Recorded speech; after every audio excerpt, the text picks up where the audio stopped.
आज 21वीं सदी में हम जी रहे हैं, जहां महिलाएं वायुयान उड़ा रही हैं, अंतरिक्ष में जा रही हैं, वैज्ञानिक हो रही हैं। हम कह भी रहे हैं कि आज स्त्रियां पुरुषों के कंधे से कंधा मिला करके चल रही हैं। लेकिन क्या वास्तव में ऐसा है या केवल भाषणों में ऐसा है, अखबारों में ऐसा है, सरकारों में ऐसा है? ज्ञान गंगा के इस 3 पत्ती कार्यक्रम में आइए इस पर विचार विमर्श करते हैं आपके साथ। जब स्त्री का कन्या के रूप में जन्म होता है, तब से लेकर के जब तक वह मर नहीं जाती है, तब तक के जीवन को यदि हम देखें तो हम पाएंगे कि जन्म लेने के बाद पालन पोषण में, पढ़ाई लिखाई में, संस्कार के नाम पर उसके साथ भेदभाव किया जाता रहा है आदिकाल से, और आज भी किया जा रहा है। टीन एज में जब लड़की पहुंचती है तो बाहर तो उसे गलत और गंदी निगाहों से लोग देखना प्रारंभ ही कर देते हैं। वह घर में भी सुरक्षित नहीं है, क्योंकि यदि देखा जाए तो 60% से ज़्यादा लड़कियों के साथ, महिलाओं के साथ उत्पीड़न रिश्तेदार या घर के सदस्यों द्वारा ही किया जाता है। बात बात पे उसको याद दिलाया जाता है कि तुम लड़की हो, तुम औरत हो। जब कोई बालिका स्कूल जाती है, कोचिंग जाती है, उसको 10 मिनट भी आने में विलंब हो जाता है। माँ बाप, भाई बहन सब उसकी चिंता करने लगते हैं। आधा घंटा लेट आई है तो उस पे तरह तरह के प्रश्न उससे पूछते हैं, जबकि लड़का रात भर 2 रातें गायब होकर के आया है। न तो समाज कुछ कह रहा है, न तो घर वाले कुछ कह रहे हैं। यह भेदभाव नहीं तो क्या है?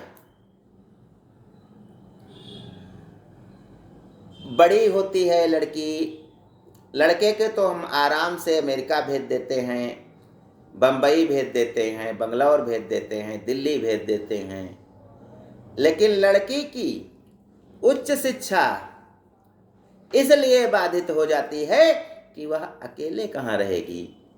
उसको तो लोग परेशान करेंगे, तरह तरह से उसका उत्पीड़न करेंगे। हमारे मन में, सबके मन में, सारे समाज के मन में, घर घर के मन में यही तो है। जब कोई लड़की या कोई स्त्री वाहन चलाती है, 4 पहिया वाहन, कार चलाती है, स्कूटी चलाती है, मोटरसाइकिल चलाती है, तो उसको पुरुष वर्ग ऐसे देखता है जैसे 8वां अजूबा आ गया हो कोई। उसके बारे में तरह तरह के चुटकुले भी बना देता है। कोई भी चुटकुला हो, उसमें 5% तो सच्चाई होती ही है। ताड़ वहीं बनता है जहां तिल होता है। एक जज ने आदमी से पूछा कि जब लड़की गाड़ी चला रही थी तो तुम सड़क के किनारे क्यों नहीं हो गए? आदमी बोलता है, अरे मिलार्ड, मैं किनारे नहीं, मैंने जब लड़की को गाड़ी चलाते हुए देखा तो मैं तो सड़क से उतर करके खेत में आ गया। फिर भी उसने हमें टक्कर मार दी। चुटकुला है, लेकिन यह दर्शाता है कि गाड़ी अच्छे ढंग से पुरुष ही चला सकता है। उसको ईश्वर ने भी स्त्री के साथ अन्याय किया है, उसको बराबरी में आने ही नहीं दिया है। एक लड़की कक्षा 8-9 में पढ़ती है, गई है परीक्षा देने, उसको मासिक धर्म हो जाता है। अब वह उसको छिपाती घूम रही है, क्या करें उसकी समझ में नहीं आता है। उसकी शिक्षा, उसको लिखावट उसकी प्रभावित हो गई, क्योंकि उसका ध्यान उधर लग गया, हम कैसे समाज से बचेंगे, कैसे लोग क्या कहेंगे, आप जो सहपाठी लड़के हैं वो क्या कहेंगे।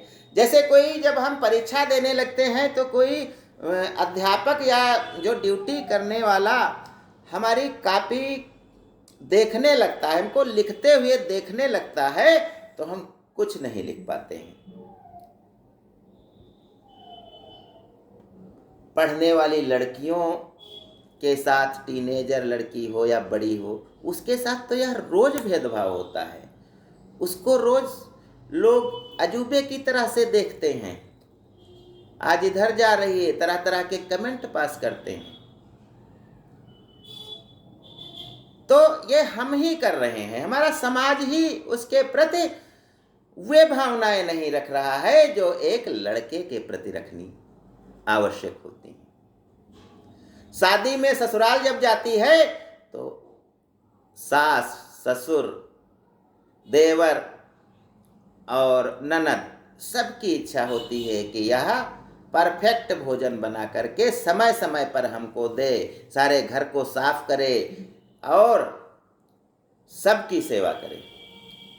पति उसको अपना गुलाम समझने लगता है, उसको जूता पालिश से लेकर के टाई बांधने तक के काम सौंप देता है। कपड़े गंदे हो गए हैं, उसको डांटता है। अब घर वाले दहेज भी दिए हैं बहुत सा, फिर भी वह यहाँ एक गुलाम बन के रह गई है। उसके घर वालों ने ही विरोध किया है, उसके साथ भेदभाव किया है। क्यों? जो करोड़ों की प्रॉपर्टी थी वह अपने पुत्र को दे दिए हैं और लड़की को 10-20 लाख रुपए दे करके दूसरों के घर नौकर बनने के लिए भेज दिए। यह भेदभाव नहीं तो क्या है? जब वह नौकरी करती है तब भी उससे रसोई नहीं छूटती है। लड़का नौकरी करता है, आता है, जूते तक अपने आप नहीं निकालता है, कपड़े भी नहीं धोता है, झाड़ू पोछा नहीं लगाता, कुछ नहीं करता, केवल आराम करता है। घर वाले भी कहते हैं बहुत भैया थक गए होंगे। लेकिन एक स्त्री उससे बड़ी नौकरी करके आती है, फिर भी घर आते ही जल्दी जल्दी की, लेट तो नहीं हुई हूं। आदमी 50 दोस्तों से मिल करके दारू वारू पी करके आता है, तब भी भैया बहुत थक गए हैं, आराम करें। स्त्री आधा घंटा अगर वो सब्जी मंडी चली गई है, फिर भी घर में तरह तरह की बातें शुरू हो जाती हैं। गई होगी कहीं घूमने, बास के साथ घूम रही होगी, और घर वह डरते डरते आती है कि आधा घंटा लेट हो गए हैं। आते ही जल्दी जल्दी चाय बनाती है, सास ससुर को देती है, झाड़ू पोछा रसोई की तैयारी करती है। कैसे हम कहते हैं कि वो बराबर है हमारे? हमने हर जगह उससे भेदभाव किया है। लक्ष्मीबाई बच्चे को पीठ पर बांध करके अंग्रेजों से युद्ध करने गई। क्या कोई पुरुष बच्चे को लेकर के ऑफिस में कभी दिखाई दिया? नहीं। लेकिन पत्नी की जिम्मेदारी है, स्त्री की जिम्मेदारी है कि वह छोटे बच्चे को लिए स्कूल में घूम रही है।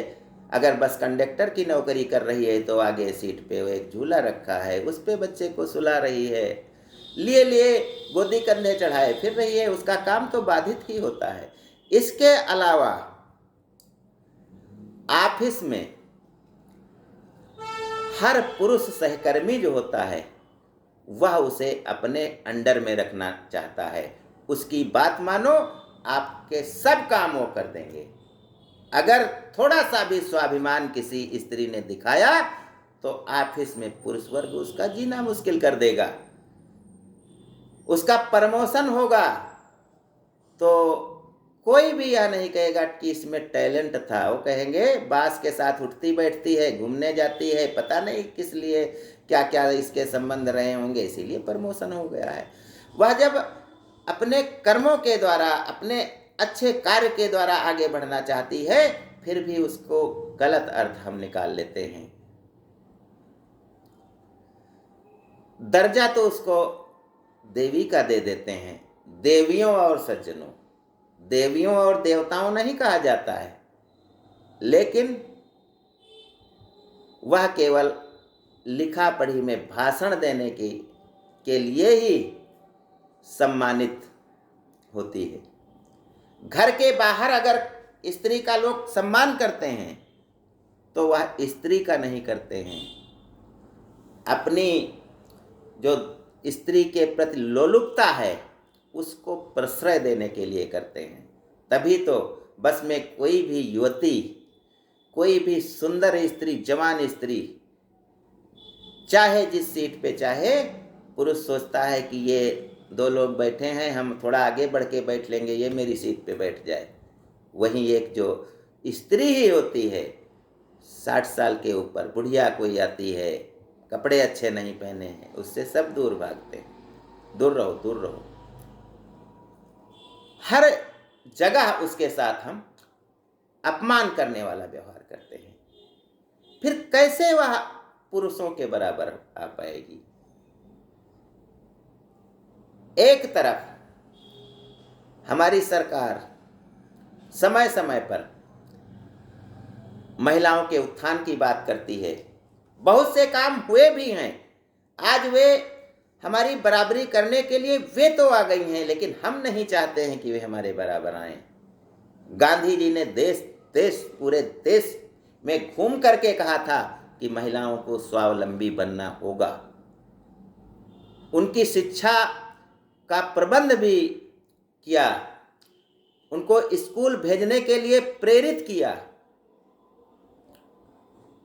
और उनकी शिक्षा दीक्षा हुई, वे बहुत आगे आ गई हैं।